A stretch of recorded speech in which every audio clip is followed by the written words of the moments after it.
And here we go, everyone. Hello, Dave Bondy. How are you doing? Keeping it real on this, in Michigan, rainy, thundering night. Depends on where you're watching from. But hello, everyone. Thank you for joining us. Thank you for all of the paid supporters. If you're not a paid supporter, I urge you to become one to help me with my independent journalism since I left the mainstream media. And we're going to talk about the mainstream media in a little bit with my guest.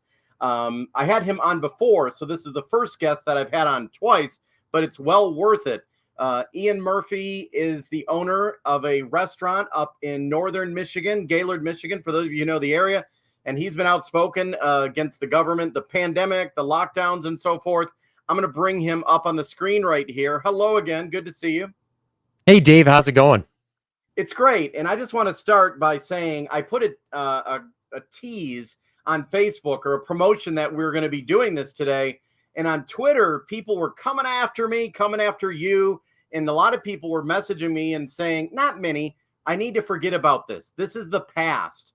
But my response is, we can never let this happen again. And we must remember what happened.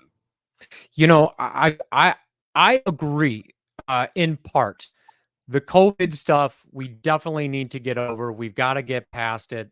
But what I always say in almost any interview and most of my podcasts that I do, I always say we have to remove the emotion of COVID from what it was that we were doing. And that's very, very difficult to do for a lot of reasons, as we know. But this is about the law. It's about the way that an executive branch agency was using first the emergency powers of the governor act, which was, meant as a riot control act from 1930 something. Actually, I have it right here, 1945. Yep. And then, that was ruled unconstitutional. They turned to the health law. These were not the way. And that was 1978 that they passed the health laws. And they weren't designed to be used in the manner in which they were. There's no rail guards for time limits or anything on that. So that's really what this is about, not COVID. I've never been a COVID denier. My sister is an ER doctor right here in town. She'd slap me in a heartbeat if she thought I was doing something extremely dangerous and stupid. And again, it's worth noting, when people are trying to come after me on Twitter for some of these silly things, I have to remind them that the state had to admit on the record in our hearings that there was zero COVID here. There wasn't even contact tracing. I was never notified of any contact tracing. I can't believe, our haters didn't try and get us busted on something like that. So that it's just not true that we were putting our community in danger, that we had COVID here, that we were a cesspool, all these crazy things that people want to try and paint me and the restaurant as. It's just factually false. Gotcha. What I'm going to bring up on the screen right here, and people probably won't be able to read it because it's so tiny, but a lawsuit basically that is you or your Iron Pig Smokehouse versus the Health Department of Northwestern Michigan. And for people who don't know, Northwestern Michigan Health Department, they're the health department over that whole northern area. Yeah, for the most part, I think it's 4 or 5 counties. Yes. Okay, so sum it up. This suit, what is this? What are we looking at? I know some people have had a chance to read it. I have, but I just want you to explain it in layman's terms. What are we talking about here? So this is the local version of what we had ruled unconstitutional at the state level. So everybody remembers, well, I shouldn't say everybody, but anybody that is following what our case has been about, MCL 333.2253 was the state health director's authority to limit the gathering of people for any purpose and to establish procedures. That's what they turned to after the EPGA was ruled unconstitutional. So from that plain language, they were able to create law that said there's curfews, there's sign-in sheets, you can't go here, you can't go there, you have to have an essential employee letter. I mean, all the crazy things that everybody in Michigan experienced. I have not spoken to one person that was not impacted by this health law specifically. So 2453 is what this indictment, that's kind of what I'm calling it, as an indictment, since that seems to be the word du jour lately. Yeah. This indictment is 2453 and a couple of other statutes. So people are saying again, why are you bringing this up? Why, it's in the past, let it go. You won. It's worth noting that Judge Hunter, who gave us our first unconstitutional ruling right here across the way in the 46th Circuit Court, he said that there are other statutes that are going to suffer this same non-delegation issue. Now, without getting too nerdy, that just basically means that one branch of government was able to delegate some lawmaking authority to the executive branch, a la taking the gathering of people for any purpose and turning it into 25% restaurant capacity, must close at 11 o'clock, those types of things. So you take simple language and you decipher all of these new laws. So it's a violation of our separation of powers, which I think is Article 3 of the Michigan Constitution. And that's really what this lawsuit is about, is finishing up what Judge Hunter pointed out in his brief for our win, was that there's a local statute that the language is nearly identical, except you remove state health director and you implant local health director. Now, this was actually used in Gaylord at the Gaylord Community Schools in August of 2021, I believe, to put masks on the students district-wide when there was already a plan in place with the superintendent. So they had divided. So if you wanted to distance learn, you could distance learn. If you wanted to be in classroom, you had to wear a mask. So there was choice. Imagine that. Yeah, Well, really? the unelected official health director, Lisa Peacock, who is no longer employed, they bought her contract out because of this controversy. This was the statute that she stood on, 2453, which is identical to the state. So we are simply going after 4 statutes, and then we're introducing what we're calling the vesting clauses argument, which stems from Article 3, separation of powers article from Michigan Constitution, and then the subsequent 4, 5, and 6, which is a civics lesson, right? 7th grade.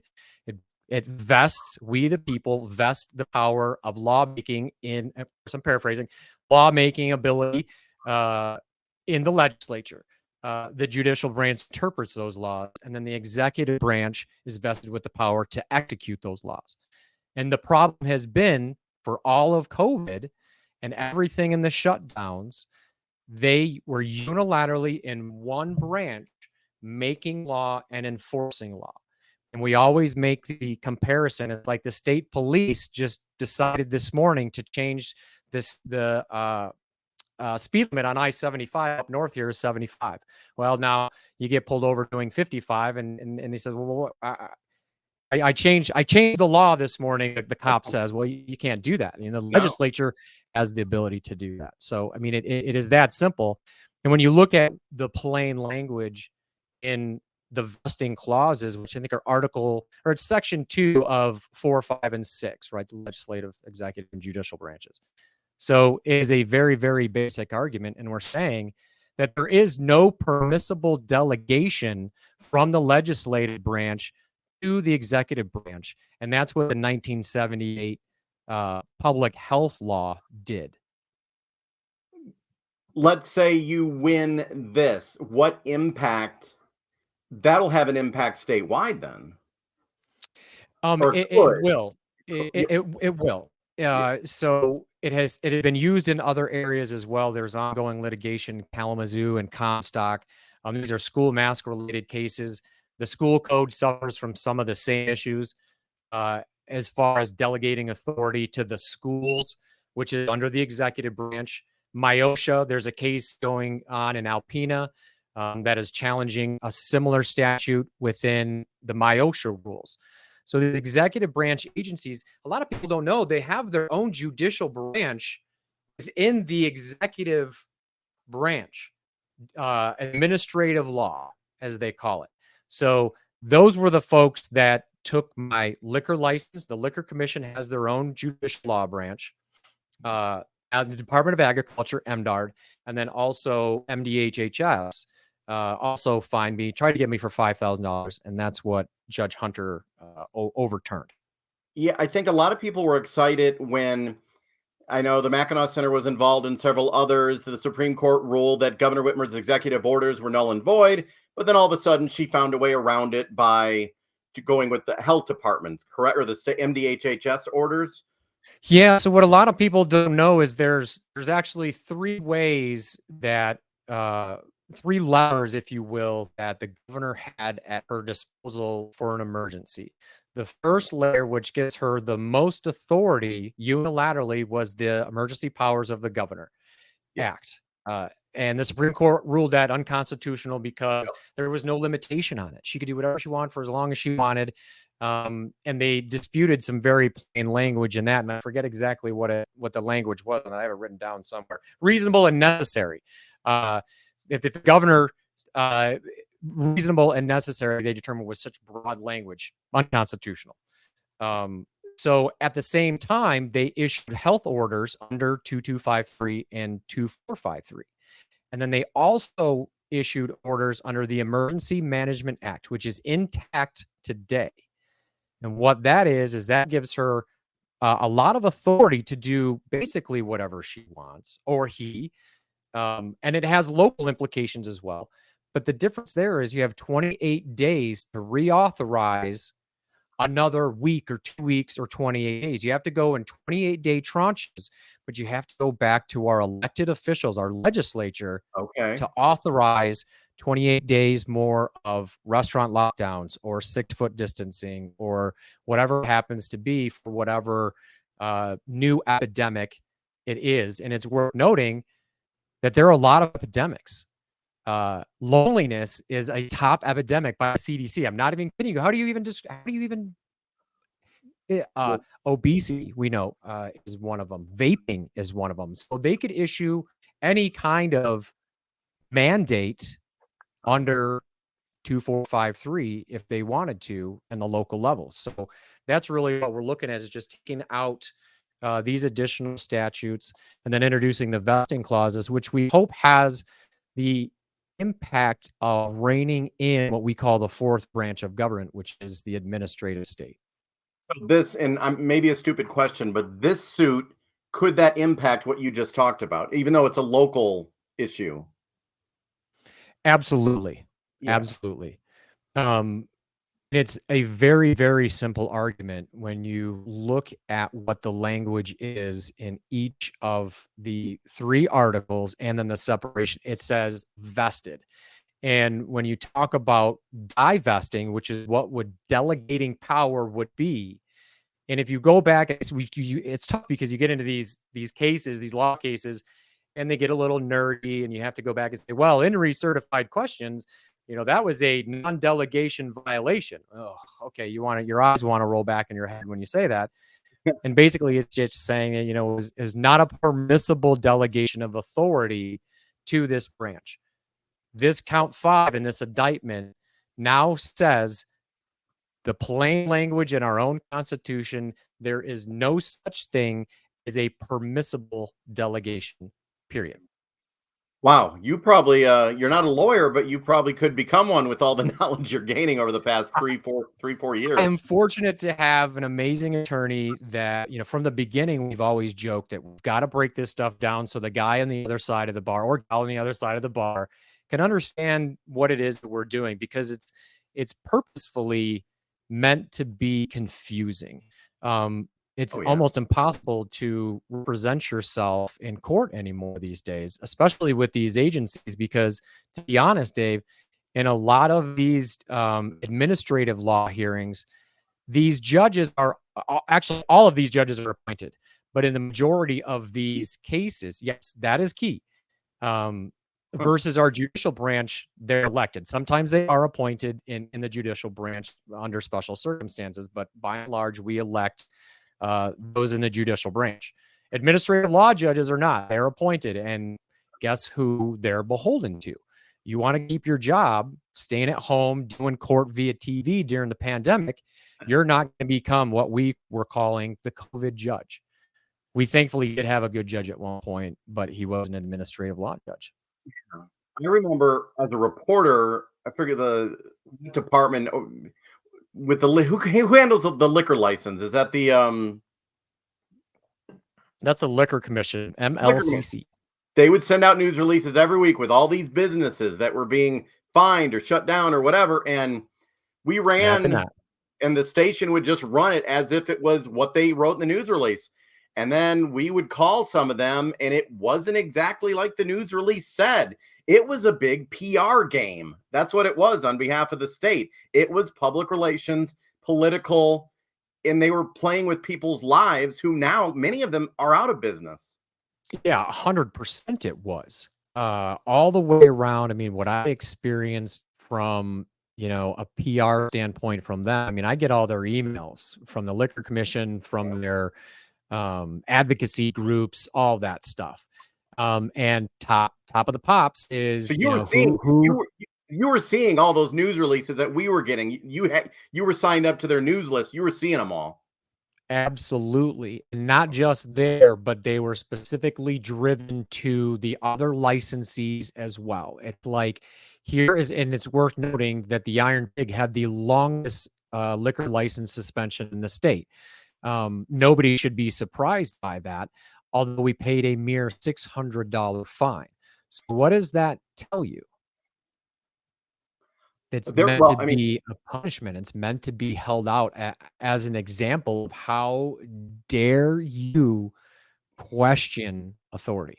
oh, I remember when the news release would come out about your place, they wrote it like a news story. They had a headline, Iron Pig, with the big headline, and they would do like almost a whole page on your place, into meaning basically in a lot of newspapers and TV stations, they are lazy and they will copy and paste what the state puts out there without even calling you, probably. But it was basically a PR campaign, and I give Whitmer credit. She is good at PR. She's good at marketing, and that's why I want to speak out now about narratives. And the average public, they don't understand how the news business works. The governor's office, the state, they have a well-oiled PR machine. So that played into a lot what was going on during COVID as well, because it was hard to beat that machine at the time. It's so multifaceted exactly how they were able to pull it off. Yeah. And I say they, and in a conglomerate of whoever you want to include in they, but for me, it was the governor, the attorney general, and by extension, the mainstream media, if you will. We have a couple of large, uh, corporately owned Yep. news stations here in northern Michigan. Our local newspaper is USA Today owned. Um, so there's a certain bias to begin with, but really part of it was the peer pressure, right? Not just from the Oh yeah. state, but it was all the way around, and it was uh, holding these people up as an example of what we're going to do to you if you dare to keep your restaurant open. Which one restaurant right across the street from us did for a day. She got the cease and desist and said $1,000 a day fine. I can't afford that, Yeah. and that's by design. And that's what I think people need to remember. COVID is obviously it is and was a deadly disease, but the state did a lot to push narratives.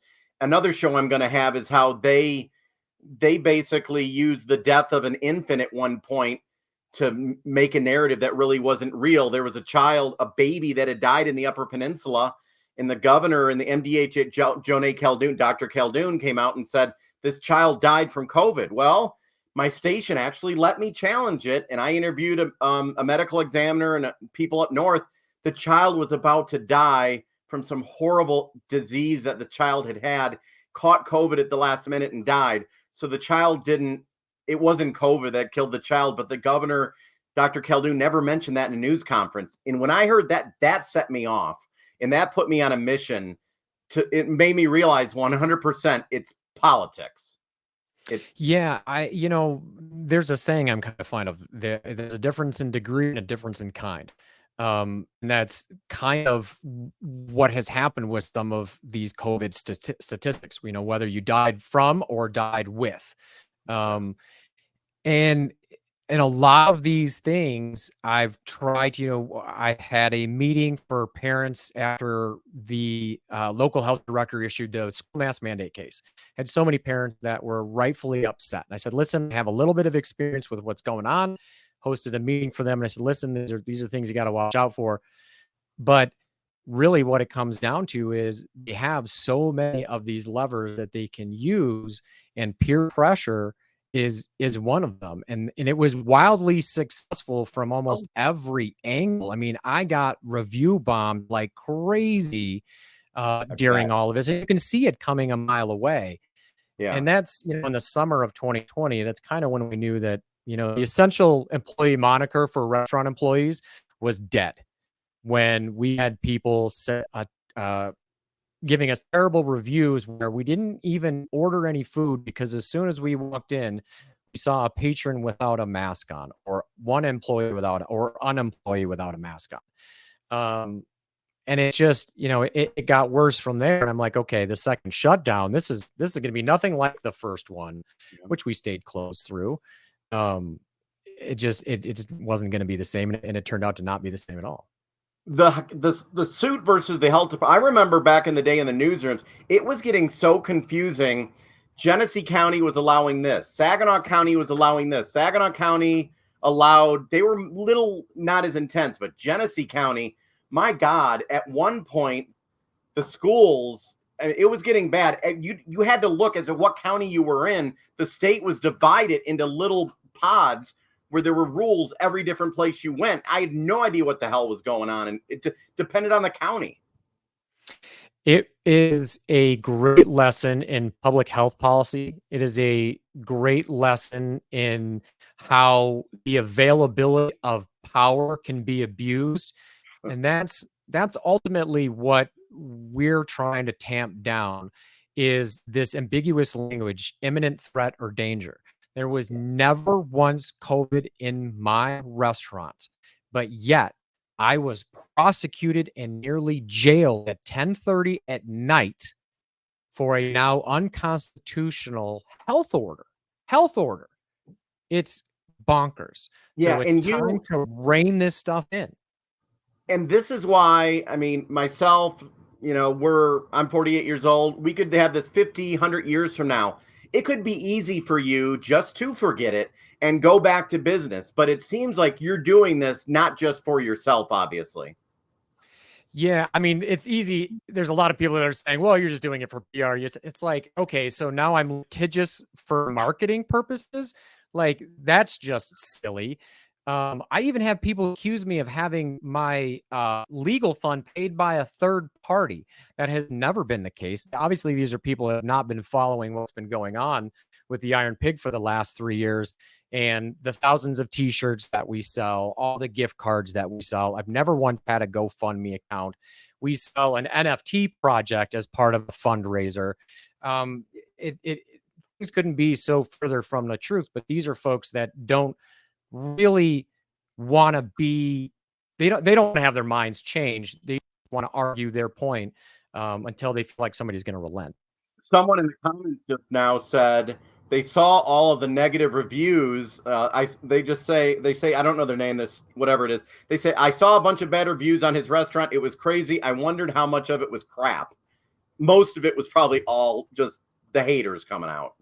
Yeah, and this has been a really interesting, I've done a couple podcasts in which we display some of these just outlandish, I've been called racist. I've said I put, Jewish babies in my smoker. I mean, just the unimaginable stuff. I posted one on our Facebook page. Actually, it might have even been on Twitter too, where somebody's saying, the best thing you can do is have conservatives and their children commit suicide. These are people that are not, level-minded, but yet have a right to free speech. Um, Yeah, and you can have free speech. I'm gonna have to wrap up in a little bit, but so like we have another pandemic 80 years from now. We are hoping that, and I know the Mackinac Center does it as well, hoping to change legislation that will protect us from this sort of thing happening again. But people do forget. That's why I like to bring it up. And is that partially why you're doing this? And I know it's not for marketing. You want to make a difference in this state for the future. Yeah, we want to make sure that next time it's done the right way, whether that's using the Emergency Management Act 28 days at a time, or whether legislature does their job and actually puts specifics. Again, we go back to the freeway speeding thing, right? There's a very specific number on the freeway. And of course, it's impossible to imagine every kind of pandemic or epidemic that's going to be seen in the future, but there has to be a level of metrics that a state or health director can go by. And again, in my estimation, the EMA gives the legislature the 28 days it needs to consult with public health officials to get what we need in place, whether that's masks. And again, if that's the way that they do it, I'll completely abide by that.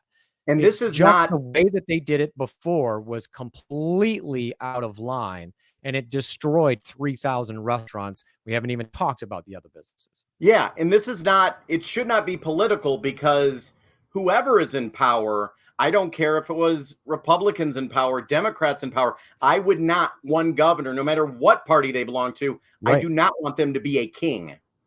Yeah, I mean, tyranny and authoritarianism it really knows no political stripe. I mean, absolute power corrupts absolutely. I mean, Yeah. that's shown to be true. The other thing too is once they take power, how easily do they relent? And they don't. And we've seen in all these cases, they are appealing every single one of these cases except one, the Iron Pig. Wow. Well, I'm going to get going. The wife has me doing some work up there, but I really appreciate it. And everyone in the chats right here is saying, thank you very much. You are a hero. Yeah, you're standing up for the business owners. And I would like to do a segment in the future. I want to talk to some business owners that see how they're doing now. Cause like you said, thousands lost their like thousands, correct? That's not hyperbole.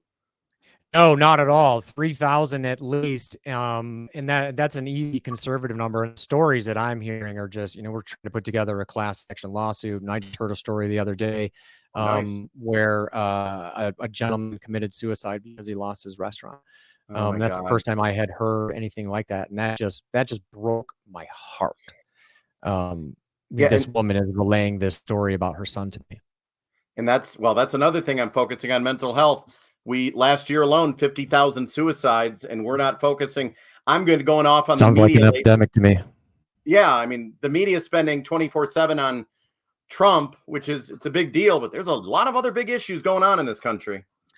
Absolutely, 100%. I'm trying to say a lot now. Think globally, act locally, and that's what this is doing right here. So I guess that would have been the short answer to your question about whether I'm doing, my motives behind this. Gotcha. What's the last question? What's the next step here? Do we have a timeline, or are the courts going to be bogged down, or what has your lawyer said about the timeline of this? So far, we have heard nothing back from the Health Department of Northwest Michigan. They do have counsel in Petoskey, which is not too far away from their main offices in Charlevoix. I think they have 45 days to respond. But interestingly enough, by court rule, this goes back to Judge Hunter, which originally gave us our unconstitutional ruling. So again, we're just doing what he pointed, and it literally is in the footnote of our briefing, giving us the win. So we're just bringing this before him and introducing the vesting clauses argument, which we hope will rein in some of this administrative branch power that's just corrupting like crazy. To be fair, I emailed yesterday. I called the the Health Department of Northwest Michigan. I told them I was interviewing you. I said, I want you on the show because I want to be fair. I emailed, I called several times. No one ever got back with me. So I think a lot of times. And I will say this. I want to make sure that people know that this is not, none of this is a, trying to get retribution. Our local health department, these are wonderful people. They do a lot of great work beyond the sanitarians that we have. Holly Brindley, who is our local health director, she comes biannually to do our inspections. She is a wonderful person. And she's actually the one that I called the day before we decided to stay open to give the health department a heads up that we were doing that. And their response was to give me a cease and desist half an hour after opening. But these are wonderful people. They do really good work, especially in the mental health category.